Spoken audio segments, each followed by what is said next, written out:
सुप्रभात पिलाने आम मैंने तो जैव विविधता विषय को पढ़ी पुनर्बार भी तुम वीडियो प्रस्तुत करी। आज आम जैव विविधतार 10टी सब क्वेश्चन पिलाने करवा। प्रथम प्रश्न मो पाखे अच्छी, यह एक विशालकाय प्राणी, यह गभीर समुद्र भितर रही है। यार लंब प्राय 29.9 मीटर एवं ओजन प्राय 173 टन होता है। यही प्राणीटर ना पचार पे प्राणीटर ना हम कौन तिमी माछ। तापर पिलाने आम आसवा सेकेंड प्रश्न, जीव मान श्रेणी विभक्त करने द्वारा कौन सब उपकार मिले। तुम बुझे जब आम जीव मान श्रेणी विभाग में कौन सब उपकार मिले, जीव मान को चिन्हबार सहयोग ठीक ना नहीं। हाँ ठीक अच्छे। जैव विविधता संबंध में अधिक तथ्य मिले, निश्चित रूपे जैव विविधता अधिक तथ्य मिले। जीव मान परस्पर संबंध कौन अच्छे, इंटरलिंक कनेक्शन कौन अच्छे जानते ठीक अच्छे। विभिन्न भौगोलिक अंचल जीव मान विस्तार विषय ज्ञान बढ़े, ये भी ठीक अच्छे। तामने ऑप्शन में जो देखा ए बी सी डी ये चारटा को स्टेटमेंट मोर ठीक अछि। देखते A B C D code अछि हमर ए अछि, ताले एटा सঠিক उत्तर हमर A B C D. 3 number प्रश्न को आसी आपला माने कैरोलस लिनियस केउ पुस्तक प्रकाश करथिले। तो मन जान छिला हम कैरोलस लिनियस कोन करथिले, सिस्टेमा नेचुरे करथिले नै कि हम देखा सिस्टेमा नेचुरे पुस्तक। हां सिस्टेमा नेचुरे मोर अछि। चतुर्थ प्रश्न पिला माने दिबा आईसीबीएन द्वारा केउ नियमावली नियंत्रित। आईसीबीएन कौन मोर international code of botanical nomenclature.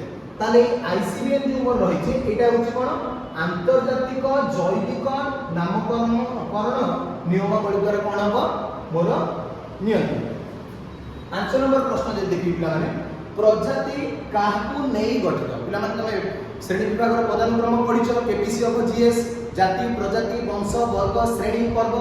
ताले एकाधिक प्रजाति पचार प्रजाति माने मोर कोन हम एकाधिक जाति को नै कि मोर प्रजाति गठित। एकाधिक जाति काई मोर एटे अछि, एकाधिक जाति को नै कि मोर कोन हम प्रजाति गठित। 6 नंबर प्रश्न देखिया पिला माने एही प्राणी की फेलिस प्रजाति रो प्रजाति कोन मोर फेलिस। एहा को बाघ मध्य कहला जाय। एहार वैज्ञानिक नाम कोन पिला माने एते सारा देइ छै। एक्चुअली से मते पचारे पे चाहि जे एठी बाघर वैज्ञानिक नाटा कोन हम मोर ना सर फेलिस टाइग्रिस मोर हम ठीक अछि। सभी उत्तर फेलिस टाइग्रिस। 7 नंबर प्रश्न लिनियस कर प्रवर्तित द्विपदी नामकरण पद्धति भूल सोपानटी को बाछ। आर अर्थ कोन तीनोटी सोपान मोर थिबो जहा ठीक थिबो गोटे ताके भूल थिबो। अच्छा प्रथम पढिबा प्रत्येक नाम एक बा दुई पद विशिष्ट एवं दुईटी पद मध्य।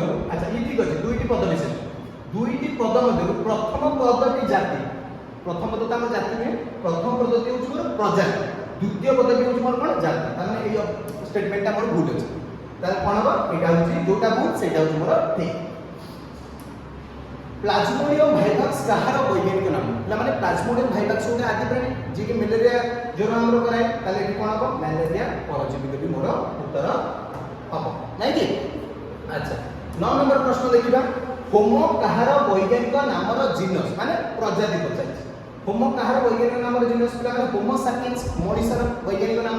अच्छा मते जीनस पचाइ माने कोन प्रथम पदटी मु देखिबी ताले कि मनुष्य अछि कि हां अछि मनुष्य ठीक अछि। अच्छा 10 नंबर प्रश्न को आसे माने एही वृक्षटर वैज्ञानिक नाम पिला माने चित्र देइ दिजे देखि पारछ ना नै।